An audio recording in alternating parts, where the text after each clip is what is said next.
Hey, working moms, excited to have you here with us on the podcast today. We are joined by a client of mine that just recently finished coaching with me. Her name is Kim, and we are diving into this idea that we have as women that we need to be everything to everyone all at once.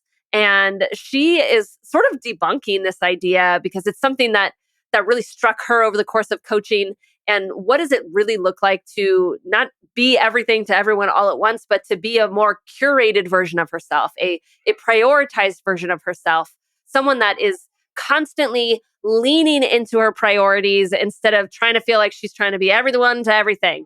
And so today on the podcast, we talk about what it means to be present. We talk about the importance of clarifying your own priorities, your own values, and sort of having a roadmap for that. We talk about not letting other people's emotions kind of mean anything about you personally. There's so many good things that she jumps into that she had learned over the course of coaching that she shares with us today.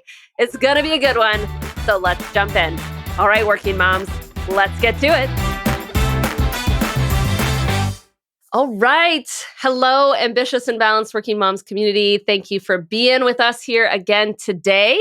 I'm just super excited because I have a past client. We actually just finished a couple weeks ago. I have Kim with us today on the podcast, and I'm excited for her to be here and to share some of her experience in coaching and to be talking about this topic today. We're talking about just this kind of belief that we tend to hold as women and particularly as moms, that is like, we got to be everything to everyone all at once. And Kim and I had sorts of the bits and pieces of this conversation over the last 6 months together in our coaching experience. And so I'm excited to kind of pick her brain and talk about this. Thanks for being here today, Kim. Thank you for having me. Yeah, absolutely. Let's get started with just, tell us a little bit about yourself. How many kiddos do you have? What do you do? Just give us a little context. Yeah. So I have one kiddo. She's in her kind of tail end of the toddler years. She's turning 4 this summer. And I think the ramping up from baby, which doesn't say anything and just smiles at you and can't move, to sassy toddler, now telling you what's what, came a lot faster than I expected. Yeah, for sure. Man, I am my 9-year-old. Let me tell you, I'm constantly surprised these days about what is happening as she's getting older. So I hear you on that. Yeah, I feel like just as you're getting into, okay, I think I understand how I'm going to balance my time in a child or work in a child, they change on you and got to figure it out all over again.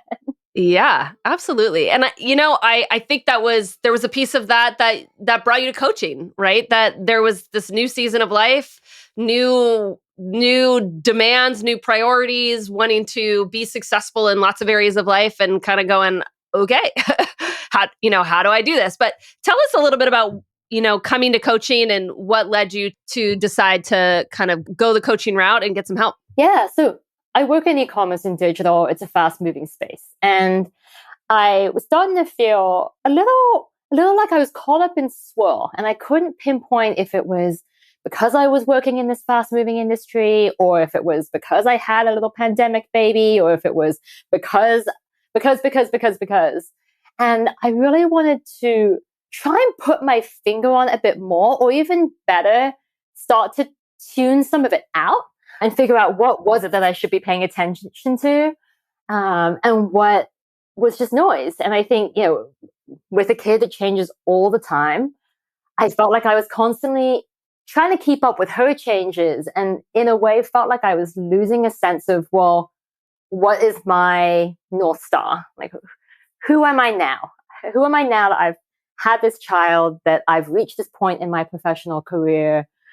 Just a little bit of a reset and taking that time and doing the work with you to figure out what mattered to me anymore. Yeah, I actually like the way you said it. You said tune things out. Oftentimes when we think about priorities, we think about it as what's the priority list, right? It's like what makes the list. But sometimes we want to think about it on the opposite. It's like, what am I just not going to do? Like, what am I just going to let go of altogether and let the other things kind of rise to the surface in some way? Yeah. And I think, it's like every parent, every person feels stretched in different directions. But I was starting to notice that when I felt stretched, I was almost missing or had forgotten a compass to help me figure out where to prioritize. Yeah. Yeah, I love that. And we did, this is one of the things I do with all my clients is I help them create what I call their internal compass that's defining your values and your identity and your purpose. And so we did that work together. How was that helpful to you? I think it helped me really define the things that were the non-negotiables I think we talked about early on. Like, what were the things that were the non-negotiables? And also, what were the things that I found mattered in each of the spaces that I was showing up? So, I I come back to this thought a lot, and it's a paraphrase fridge magnet saying, but I like it. It's it's that, when, as a woman, when you're told that you can be anything, sometimes you hear you have to be everything. And starting to come back to, when I'm at work, do I have to care about every single aspect of that? Or what are the things about work that I enjoy, that I value? And what are the things with my time with my daughter that I enjoy, that I value, rather than just the constant streams of guilt that were the nonstop guilt train as a mother sometimes. Yep.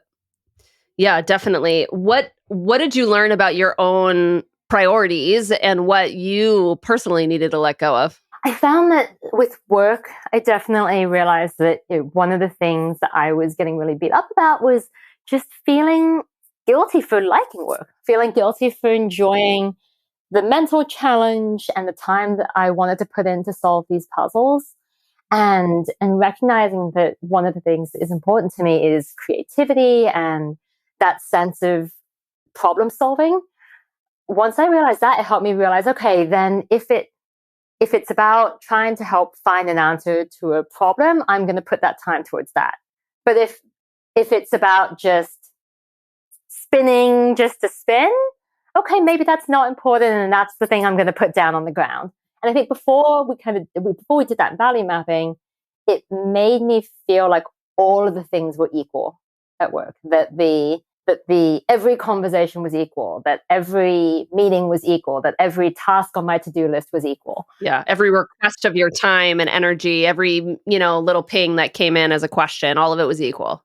All of it was equal, and all of it had to get done. And then that competing priority of then, as a parent, as a relatively new parent, you're told that everything matters. Everything they do matters, everything they eat matters, everything they wear matters. Yep. And starting to, in the work that we did together, start to really focus on, well, what is important in my relationship with my daughter?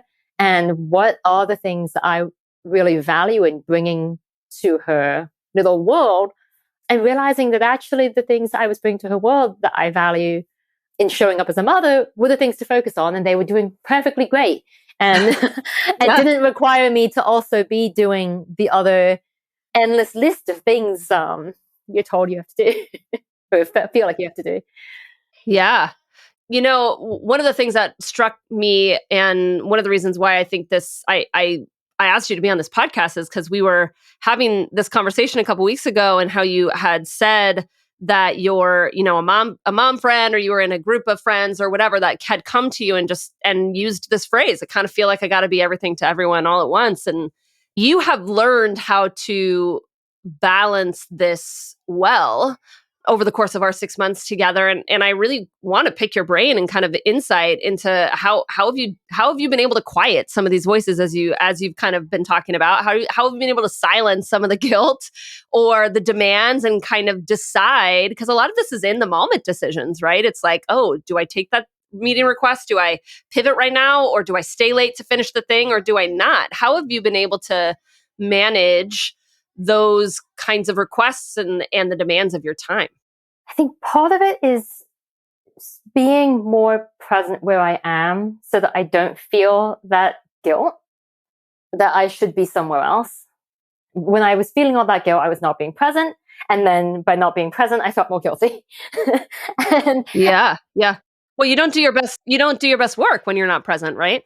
Right, in either job, right? As a Anywhere, mother or yeah. at the company. And I think in the work we were doing, it was really about being present because you made that intentional choice. I think something that you taught me in one of our sessions was that they're trade-offs because they're both good things, and it's a choice. And once I started to think about these things that way, that it wasn't that I was making a bad choice, I was choosing between two good choices. And inevitably, icky feelings were going to come with that in the end, Yeah. right? And then it wasn't about like, did I make the right choice, but that I had two right choices and I chose one. Mm-hmm. And I think that really helped me shift that mindset, because otherwise I was wondering constantly, did I make the right choice today? Did I make the right choice in this moment? Versus I had two good choices. This is the one I chose. I know why I chose them. It's because I value creativity. It's because I value contentment. It's because I value adventure, etc. Then was able to feel really good about it because I picked from two good options rather than the fear of not picking the right one. Yeah, I love that. So you kind of got out of the right wrong mentality, and even the storytelling we like to tell ourselves when something feels bad, like it feels bad to sometimes choose one of the options and then have to let go of the other option when you kind of want both to happen. And then we make that mean that it must be the wrong option because it feels so bad to sometimes have to trade it off, right? And so you kind of got out of all that storytelling and just said, I have two. Isn't it lucky that I have two great options here? Which one do I want? Which one resonates with me? Which one am I most drawn to? What makes sense based on my priorities? I mean, now all of a sudden you had a whole host of ways you could make that decision and feel really confident about it. Yeah, and I think also, in our conversations together, really realizing that that could change. That when I made one choice, it didn't have to be the rule for every single time I then had that situation come up. But that if I, in that week, chose to work late, it didn't mean that I was now this person who was constantly working late and not having any sort of personal time. It was that this week I chose to work late. It's because I wanted to solve this problem, push this project forward, but it didn't necessarily define how I approach everything. Yeah. Yeah. There's seasons, right? Today you can make a decision, tomorrow you can make a different decision, or this week I'm making this decision and next week I'm going to make a different decision. Absolutely. One of the things you said just a couple weeks ago, you were talking about how you really have gotten to this place where when you spend time with your daughter and you've made a decision to spend time with her, not only do you feel present, but it feels enough to you, perhaps in a way that it didn't early on. Tell us about that. Early on, I was guessing at whether I was doing things right, capital R. And then this is probably a hangover from the good girl at school days. I was just guessing, like, am I doing this right? This whole motherhood thing, this whole working motherhood thing. Am I This doing it career right by thing? her? Am I raising her Yeah, right? Am I, yeah, yeah. for sure. And I think, at one point in our time together, we also did that regret mapping. And I think that was always a fear of mine. Am I going to regret these choices, how I'm spending my time? And moving out of that regret stage and actually enjoying more of the confidence that comes with the knowledge that, oh, I know that when I'm with her and I'm spending time with her, I'm focused on the things that I consider important as values to our family. And those things are showing up in her life, and letting that be enough, because it's more than enough, rather than feeling like there was a playbook that I was just guessing at. It was really my playbook. Yeah. Yeah, absolutely. And having defined some of those, the regret mapping that you're talking about, I call that kind of naming your regret-free life. It's one of the workbooks that I give my clients to do as we really think long term about, what are you going to get to the end of your life and say that you were, most proud of, that you cared about? What are you going to really look back on? And being able to use that and kind of see today and go, what am I valuing today that I probably just need to let go of? Or I'm overvaluing or I'm undervaluing, whatever it is. And so that we can kind of work our way backwards, if you will, from this vision of the future life, ultimately that you are working toward.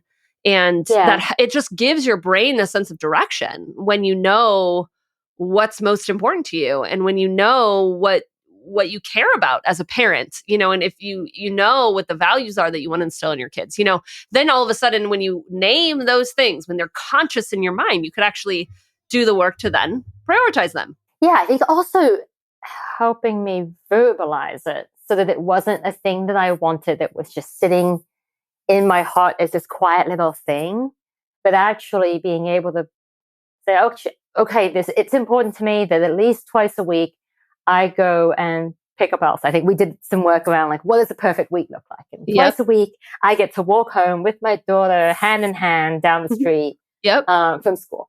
Yep. And save her from bicyclists that are going down the street. Save her from the crazy New York bicyclists. But I think then it was like, okay, if I'm not picking her up 5 days a week, that's okay. She's delighted that 2 days a week we have our own special little rituals. And then also once I was like, that's what's important in my week. I have to meet those table stakes. Maybe I'll do more, but I'm always going to try and at least, see if I can do these 2 days a week. Depends on the week. But then also putting that in my calendar and being able to tell my team, hey, this is the thing I've got to do. This is why it's important to me. This is what the experience is. And letting that be just part of my work routine as well, rather than keeping it to myself and then just trying to slip away and balance it all. I think the more I almost involved my team in that visibility, the easier it was, because then it was easier to plan around. It was easier to have more visibility around. Yeah, ultimately feel less like you're trying to do it all by yourself. Yeah, I love that. Transparency is everything, and it's everything right now as a culture, we start shifting the way we're viewing working parents and valuing working parents and the juggle that they have in their schedule, right? We want people to be transparent. It's a good thing to want to be a great parent, and the workplace needs to be valuing that, on some level, because we want to be valuing the next generation of workforce that's coming up and so many things. So I love that you started doing that with your team and found that to be something that was actually a part of the process for you, useful, right? To be able to name it to them.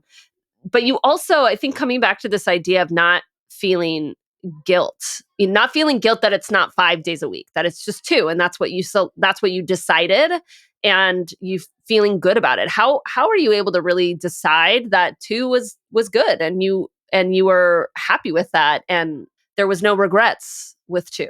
I want to say trial and error, but I think it's also coming back to our earlier comment. It was moving away from I have to do 2, which is then its own kind of pressure, to I'm going to block these 2 days out. If something comes up, I'll figure that out. But there might be some weeks where then I'm going to do more. It's maybe a quieter week, and or my husband's traveling and I need to do more. And being mindful of how important that time with her is and how much I enjoy that time and she enjoys the time, making that a priority, but also not a pressure. I think before, when I first approached coaching with you, I was seeing all these things as pressure and not priority.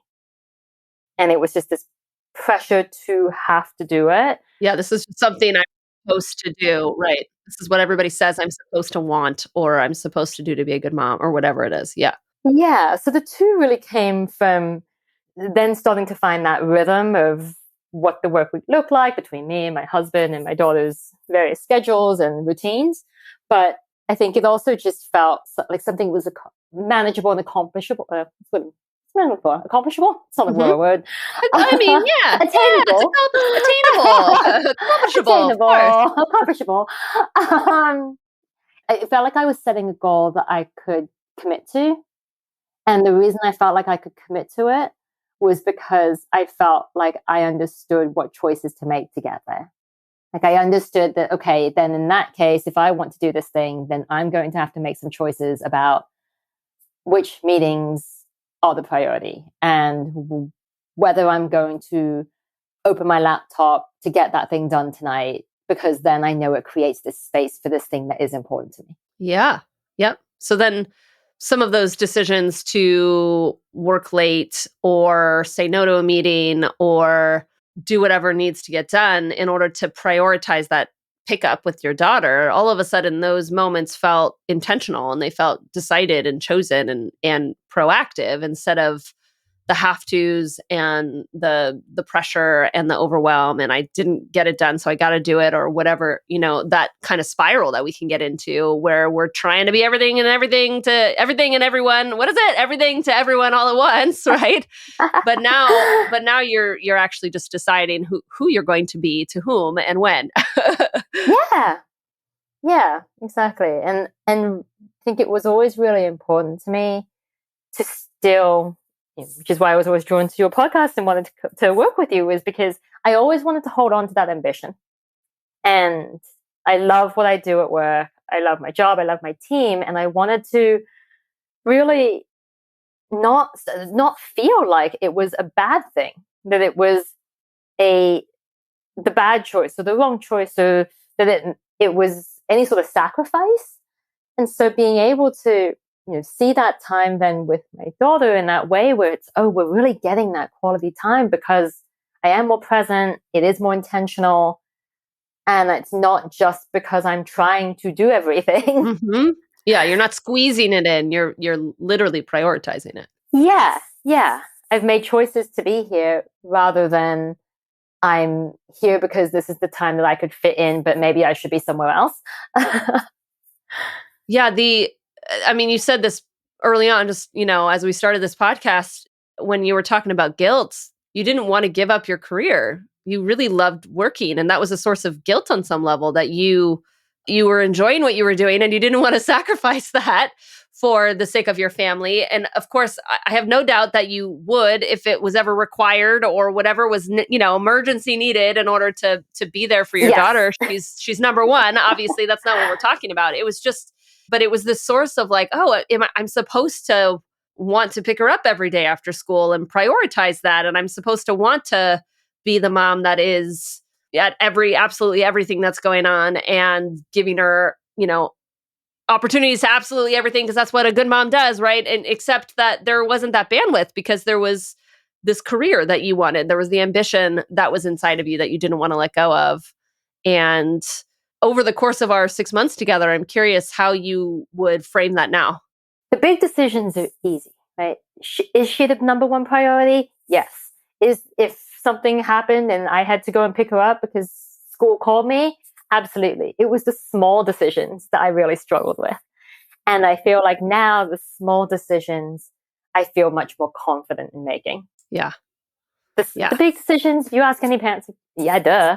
But obviously, the little ones that we're faced with every day, those are the ones that I realize now looking back, didn't have the confidence when I was making them, because I wasn't quite sure if I was making those decisions in line with what was, quotation marks at best, or what was actually truly important to me and important to our family, and who was I making these decisions for and how was I making them.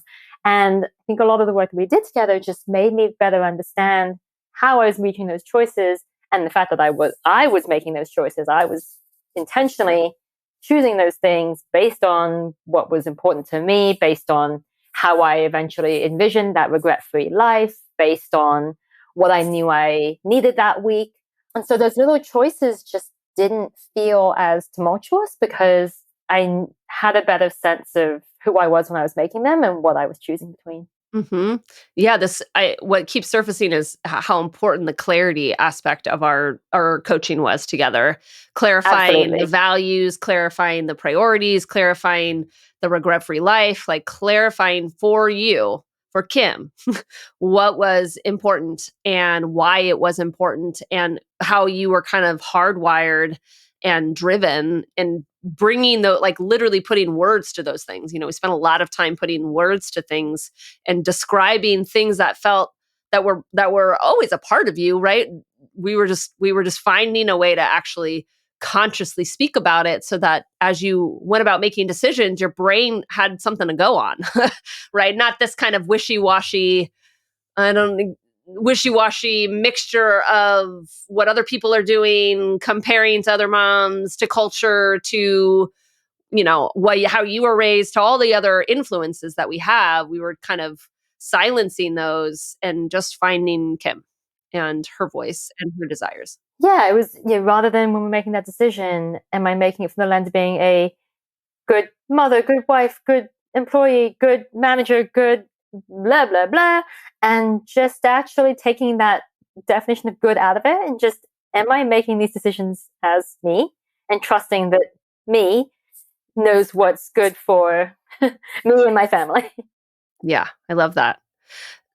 So oftentimes people think that they have to choose. That's part of the struggle with being everything to everyone all at once is we're trying not to choose on some level. And we are trying to literally do it all and kind of prove that we can do it all on some level.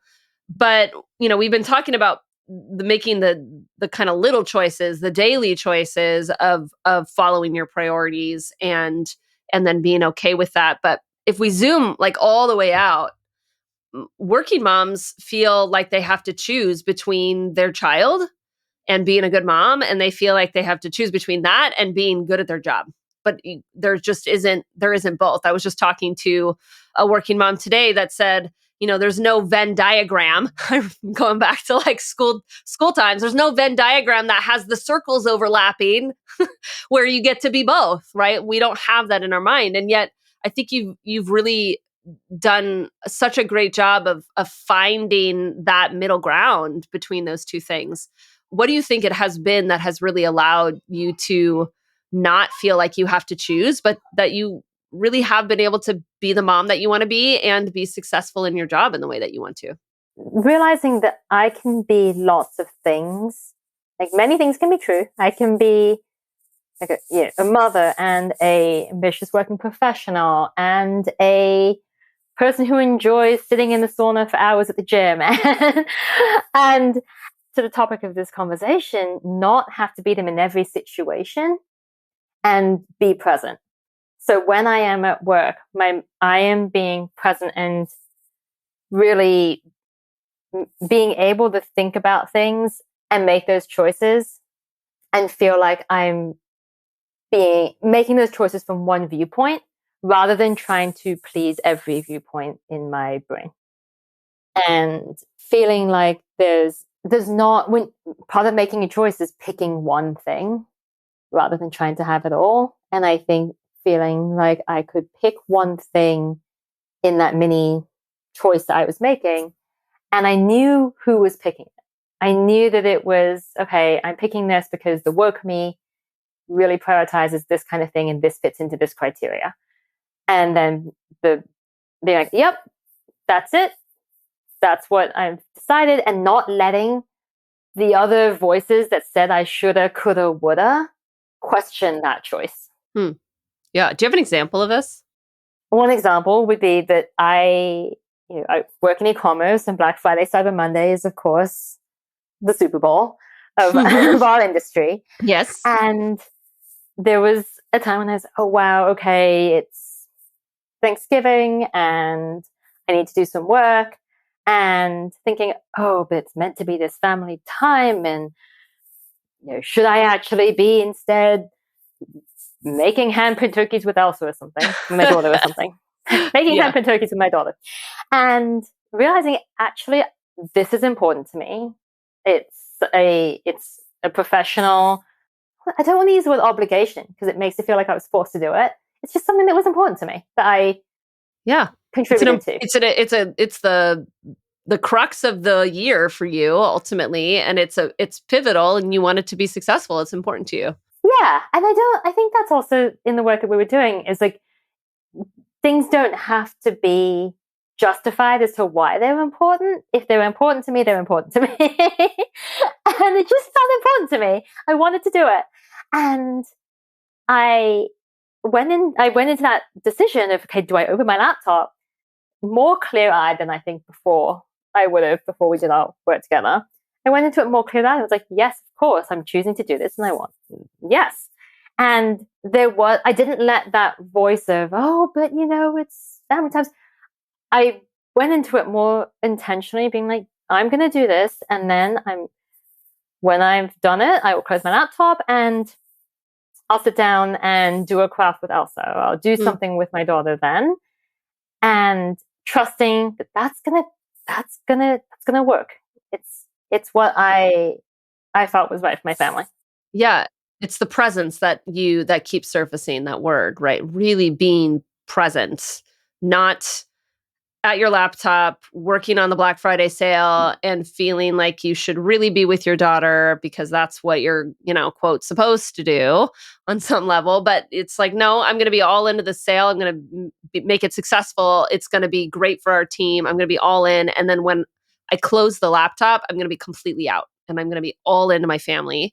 And I'm going to be very present. I'm going to see what she needs. I'm going to make connection. We're going to do adventures and we'll have fun and we'll be silly and we'll do all the things that I love to do with her until it's time to go back to work, whenever that is, and be back in all the way at work. Exactly. Because I've tried it the other way as well. I've tried it where I've given into the, maybe I should ignore that professional part of my brain and do the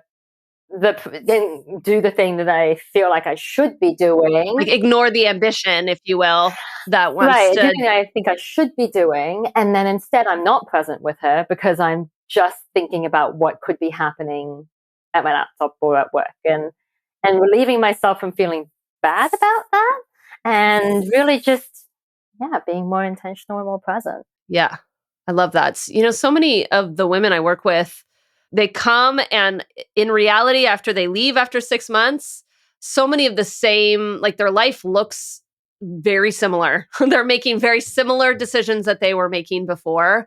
It wasn't actually that they wanted their circumstances to be very different or they wanted to make different choices that they weren't making. It was actually they just wanted to feel better about the choices they were making. They just wanted to feel like it was right and let go of the guilt and not feel like they should be doing something else because what they were choosing to do was actually what they wanted. And they wanted to give themselves permission to do it. And when they did, they found everything else worked itself out on some level. It was just letting yourself be and choose very consciously and without any guilt, just choosing what you want. Yeah, I was able to know that I made that choice because I valued this particular thing in my life. And I knew that in order for me to live that regret-free life, that's what I want, that's how I want to show up in my life, in Elsa's life, etc. And being able to be so much clearer about the things that matter to me, I think really helped versus before we started coaching where I wasn't sure anymore what were the things that mattered for me versus all the, coming back to how we started, all the noise. Yeah. And all the other voices as we were talking about. So clarity was super important. Being present and learning how to be present was super important. What else really needed to happen in order for you to learn how to be kind of okay, not being everything to everyone all at once?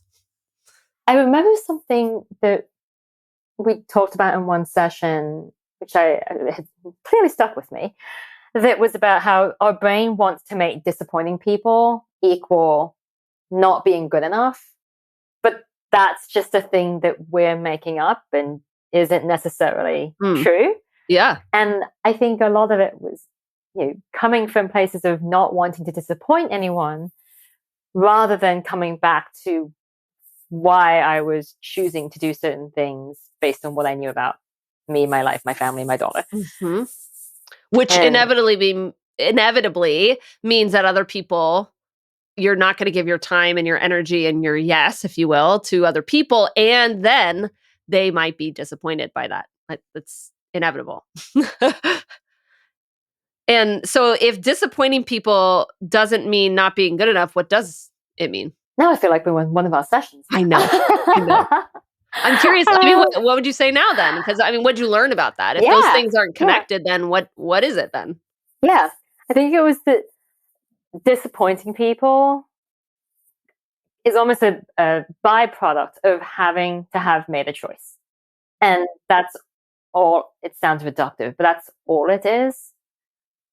Because you're choosing between two good things, if disappointing people is a byproduct of not choosing that good thing, but you chose another really good thing, then that's okay. And being able to embrace, like you said, that that's just a byproduct of being more intentional about how I'm showing up in the world.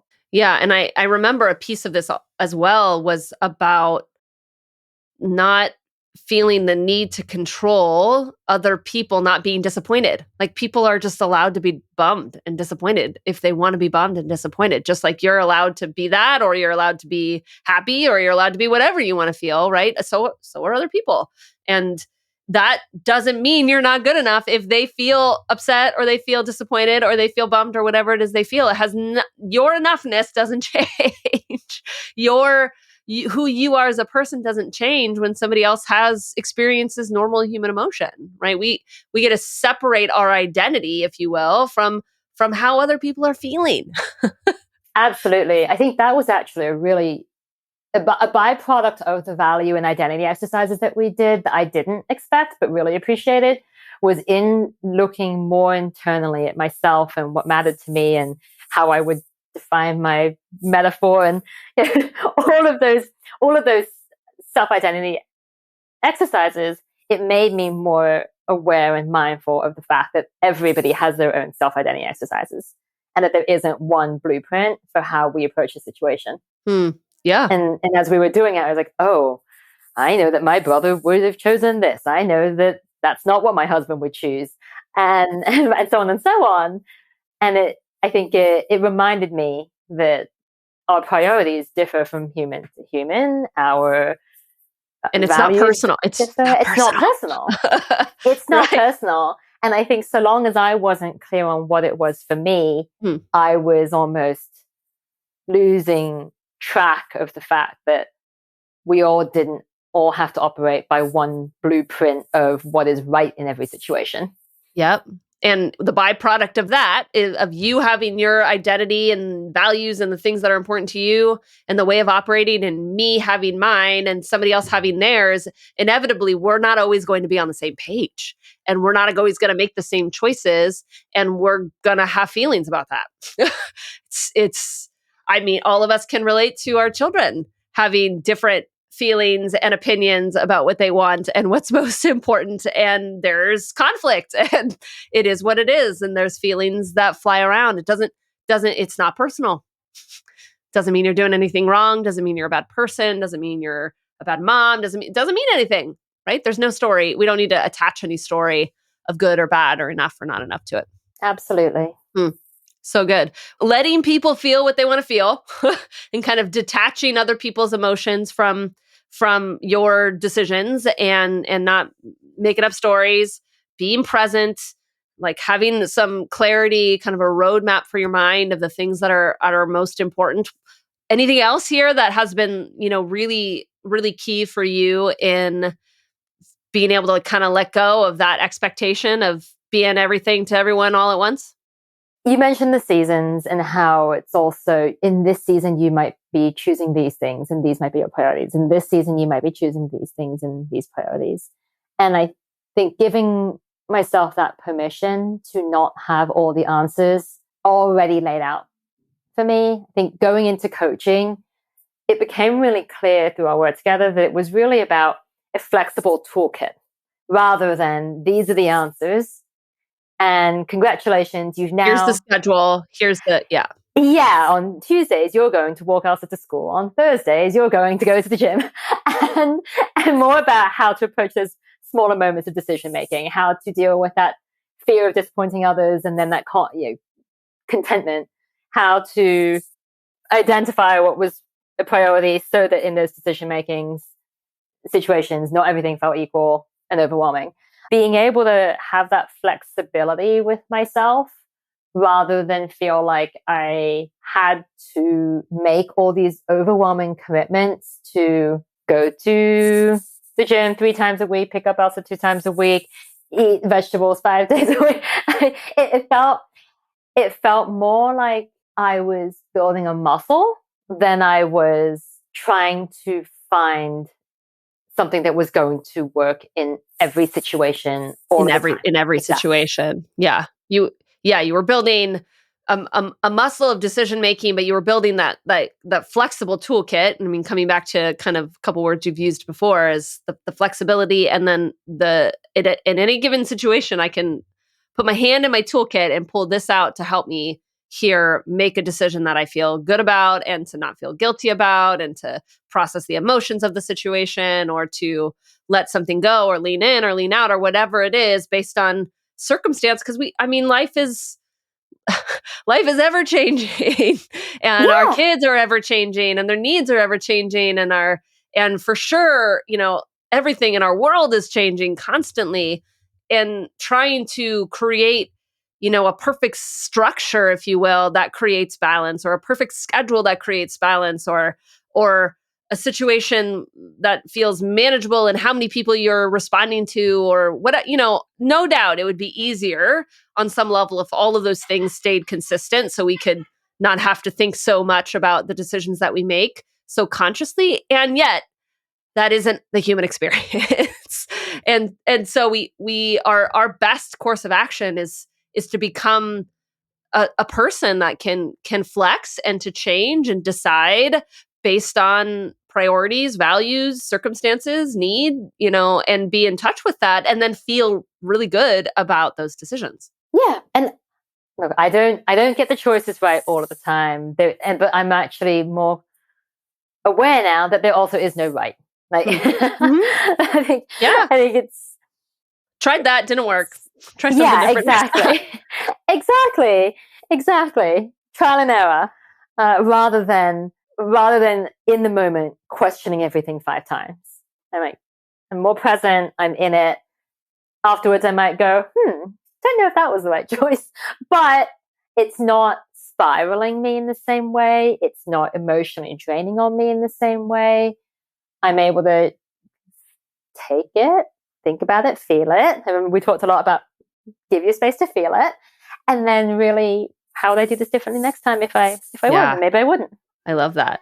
Yeah, I don't know if you caught on to the language, but that's really intentional for me. I want to get in the experimental mindset always, because life is always changing and we don't always know what's going to work today and what will change and work tomorrow. And I would rather equip you to be somebody that's flexible and is able to make decisions in a very fluid way than to try to create a perfect set of structure for you in some way that, is supposedly magically supposed to work in everything. I just don't believe that. It's just not the way it works.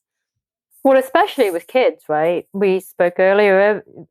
With kids, they change so fast that there is, as soon as you've caught up, you're changing again. So I think that was also just really helpful, because I do think that there was a part of me that was already feeling, oh my gosh, I just figured out how to be a working mother when I had this child at home.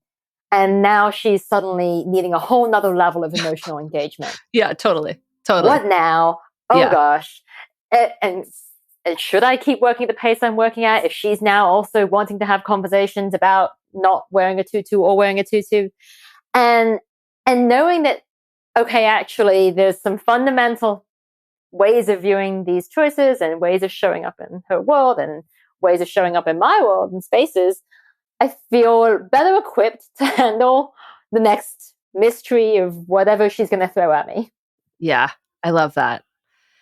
So coming back to your word, you talked about seasons and being equipped to go in and out and fluctuate through seasons, and how important it is to recognize that some seasons you work a little bit more and some seasons you work a little bit less. Or we talked about, for your job in particular, there's cycles. There's very cyclical cycles on some level, right? When there's sales and things like that, because you're in e-commerce, and equipping yourself and having the tools to be really intensely working for a very short period of time, and then preparing for yourself to be off after that for more than you would usually do, because you ebb and flow, right? And allowing that ebb and flow to happen and riding the wave, if you will, feels so much better than fighting against the current. Yes. Yeah, absolutely. I love it. This has been such a fun conversation, thinking about this in this way, or framing it in this way. I don't know if I've ever talked about, the work that I do and what we experience as working moms in this way. So I love it.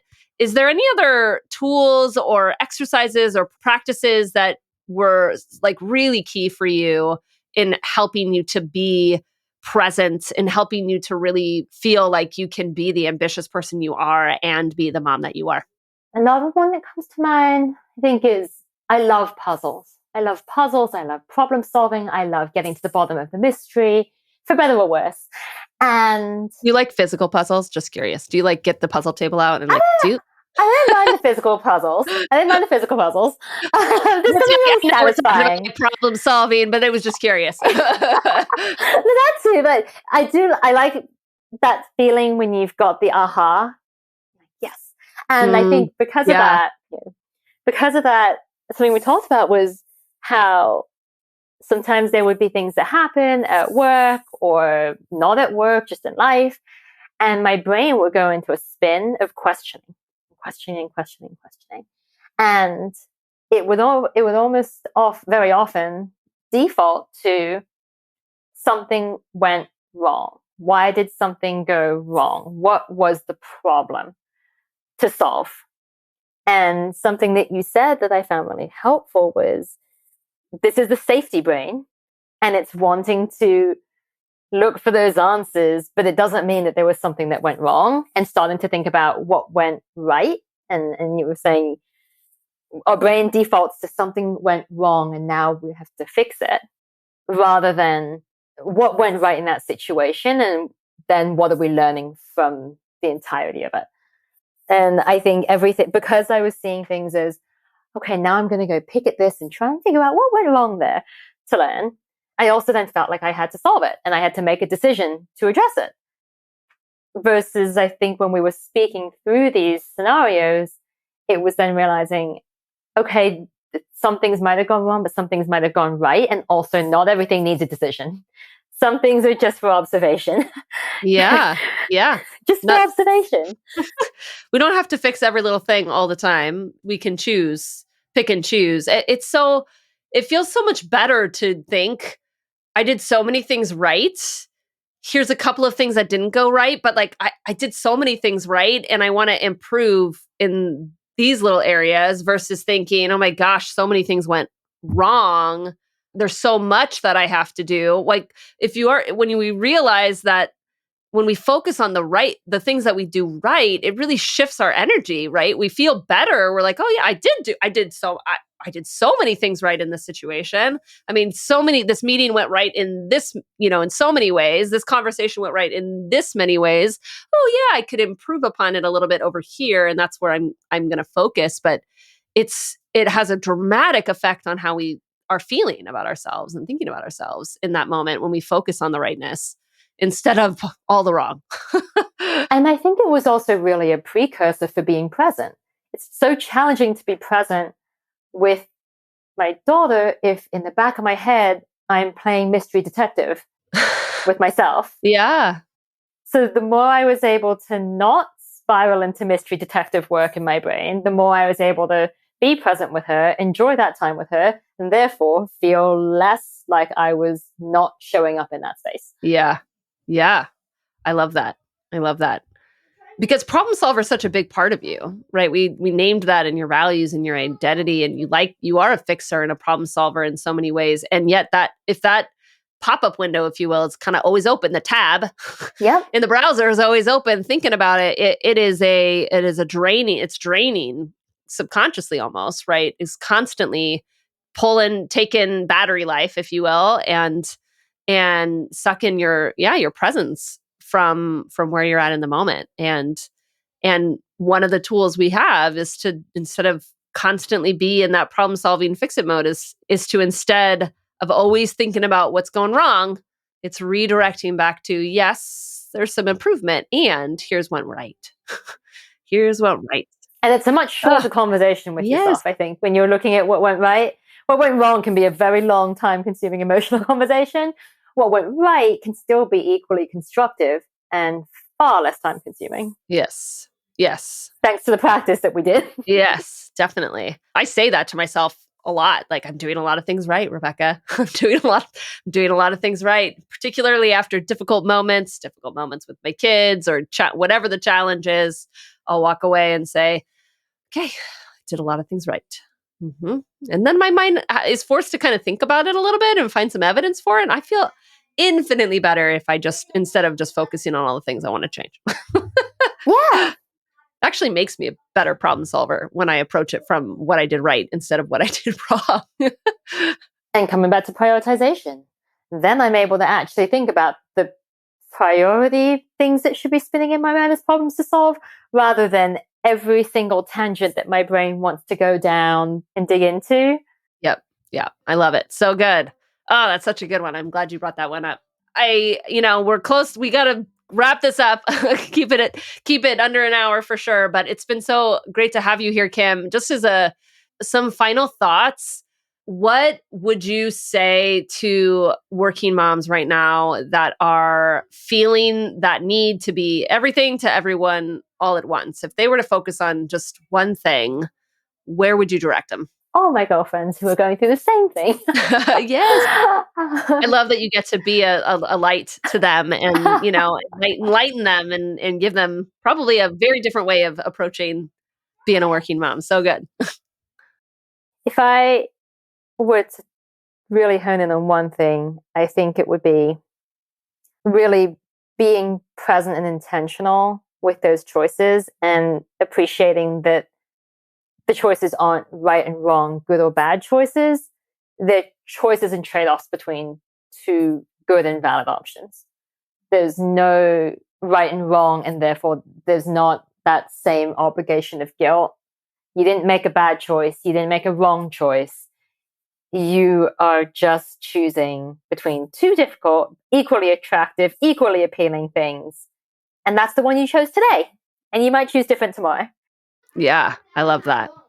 I love it. So good. Thank you for being here, Kim.